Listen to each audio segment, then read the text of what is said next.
Assalamualaikum warahmatullahi wabarakatuh. Perkenalkan, nama saya Noviana Maratus Solihah, NIM 2306019084, Prodi Tadris IPA, Fakultas Tarbiyah dan Ilmu Keguruan IAIN Salatiga. Video ini dibuat untuk memenuhi salah satu tugas mata kuliah Psikologi Pendidikan. Kali ini saya akan membahas tentang faktor yang mempengaruhi hasil belajar. Belajar merupakan suatu kegiatan sadar yang dilakukan oleh seorang individu yang melibatkan unsur jasmani dan rohani untuk memperoleh perubahan tingkah laku pengalamannya karena adanya interaksi dengan lingkungannya. Kemudian hasil belajar. Hasil belajar itu apa sih? Nah, hasil belajar merupakan sebuah kemampuan, sikap, dan keterampilan yang diperoleh karena adanya interaksi atau perlakuan yang diberikan oleh seorang guru sehingga ia dapat mengonstruksi atau mengimplementasikan pengetahuannya tersebut di dalam kehidupannya sehari-hari. Kemudian untuk mendapatkan hasil belajar yang baik, faktor-faktor di dalamnya pun harus berjalan dengan faktor-faktor apa aja sih yang mempengaruhi hasil belajar? Nah, faktor-faktor tersebut yang pertama ada faktor lingkungan, yang kedua yaitu faktor instrumental, yang ketiga ada faktor fisiologis, dan yang keempat ada faktor psikologis. Yang pertama itu ada faktor lingkungan. Keberhasilan belajar itu sangat dipengaruhi oleh faktor di luar diri siswa. Faktor lingkungan itu dibedakan menjadi dua, yaitu faktor lingkungan non-sosial dan faktor sosial. Faktor non-sosial itu contohnya ada suhu, kemudian kelembapan udara, letak sekolah, dan lain-lain. Yang pertama ada faktor lingkungan. Keberhasilan belajar siswa itu sangat dipengaruhi oleh faktor-faktor di luar diri siswa. Faktor lingkungan ini dibedakan menjadi dua. Yang pertama yaitu faktor lingkungan non-sosial dan yang kedua adalah faktor lingkungan sosial. Faktor lingkungan non-sosial ini berupa suhu, kemudian kelembapan udara, letak sekolah, letak rumah, dan lain-lain. Misalkan di rumah anak ini tuh belum ada listrik. Nah, hal ini tuh mampu mempengaruhi hasil belajar siswa tersebut.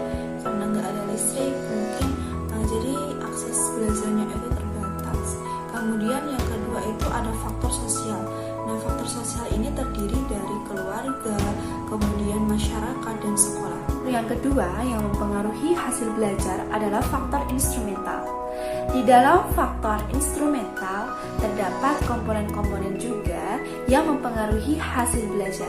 Yang pertama yaitu kurikulum, yang kedua yaitu program, yang ketiga sarana dan fasilitas, dan yang keempat adalah guru.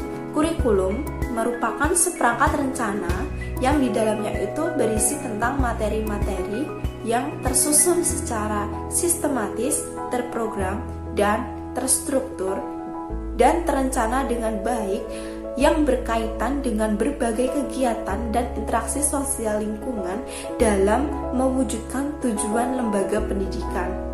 Nah, kemudian yang kedua itu adalah program. Program itu apa sih? Nah, program di sini itu setiap sekolah itu berbeda-beda. Nah, biasanya program sekolah itu ada contohnya ya, ada bimbingan konseling. Bimbingan konseling memiliki andil yang cukup besar di dalam sebuah lembaga pendidikan karena di dalam bimbingan konseling itu menangani berbagai masalah individu-individu yang dialami oleh siswanya. Karena tidak jarang setiap siswa itu memiliki kesulitan dalam belajar, kemudian ada masalah-masalah yang nantinya konselor dapat membantu siswanya. Ketiga, ada sarana dan fasilitas. Nah, sarana dan fasilitas ini sangat mempengaruhi hasil belajar siswa. Faktor instrumental yang terakhir adalah guru. Guru memiliki andil yang cukup besar di dalam menyelenggarakan sebuah pembelajaran atau di dalam sebuah lembaga pendidikan. Karena peranan guru di sini adalah sebagai transfer ilmu kepada murid-muridnya. Nah, seharusnya guru itu mampu menerapkan model pembelajaran, strategi pembelajaran, dan media pembelajaran yang tepat dan sesuai dengan kondisi siswa di dalam kelasnya tersebut. Baik, kita lanjut ke faktor yang ketiga, yaitu faktor fisiologis. Faktor fisiologis ini meliputi dua macam, yaitu faktor fisik dan yang kedua yaitu faktor panca indera. Kedua faktor ini sangat mempengaruhi hasil belajar. Ketika kita sehat, kita akan mudah untuk menerima ilmu. Baik, kita masuk ke faktor yang terakhir, yaitu faktor psikologis. Di dalam faktor psikologis terdapat 4 unsur hal yang mempengaruhi hasil belajar. Yang pertama ada minat, yang kedua yaitu kecerdasan, yang ketiga motivasi, yang keempat kemampuan kognitif. Kita bahas unsur yang pertama, yaitu minat. Bila kita berbicara tentang minat, tentulah hal ini sangat mempengaruhi hasil belajar. Kita ingat-ingat, ketika dulu kita masih belajar misalnya di jenjang SMA, kita itu sangat minat dan kita itu sangat suka pelajaran bahasa Indonesia. Kalau kita sudah minat, pasti kita akan sungguh-sungguh dalam mempelajari bahasa Indonesia. Nah, hal ini tentu sangat mempengaruhi hasil belajar. Ketika kita sungguh-sungguh dan kita fokus di dalam materi pembelajaran itu, otomatis hasil belajarnya pun akan baik. Nah, kebalikannya, ketika kita itu sudah gak minat, kita itu baru dengar matematika, matematika, kita itu udah kesel sendiri gitu loh di dalam hati. Nah, kita itu jadi gak ada kemauan untuk belajar di sana. Jadi kita itu akan sulit fokus dan kita itu sulit dalam menangkap materi yang ada di sana. Karena apa? Karena kita itu gak minat seperti itu. Nah, kita bahas faktor yang kedua, yaitu kecerdasan. Nah, kecerdasan di sini itu ada orang yang cerdas dari lahir, ada juga orang yang cerdas karena rajin.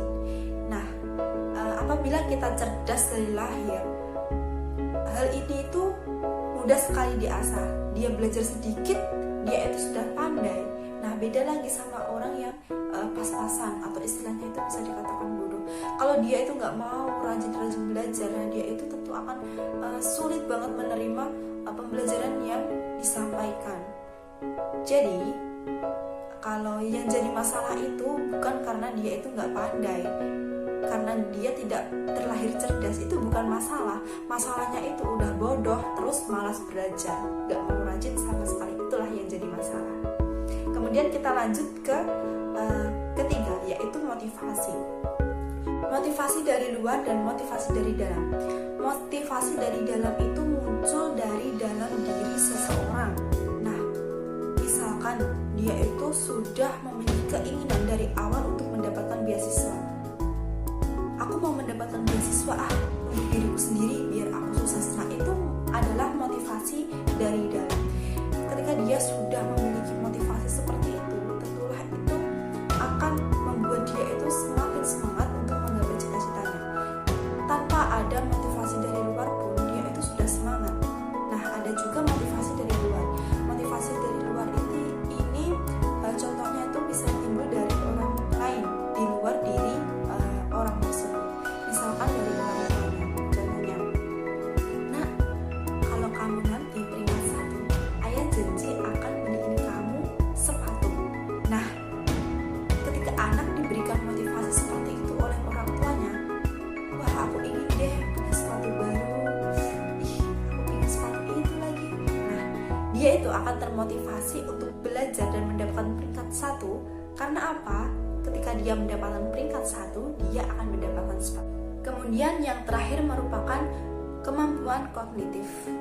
Hal utama yang perlu diperhatikan dan harus dicapai itu ada 3 hal, yaitu kognitif, afektif, serta psikomotorik.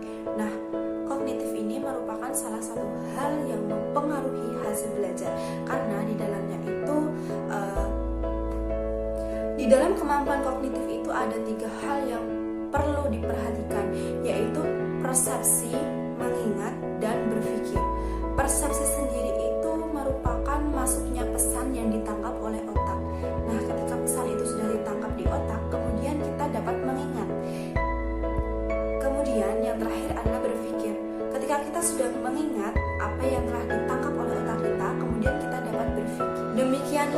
pemaparan faktor-faktor yang mempengaruhi hasil belajar. Saya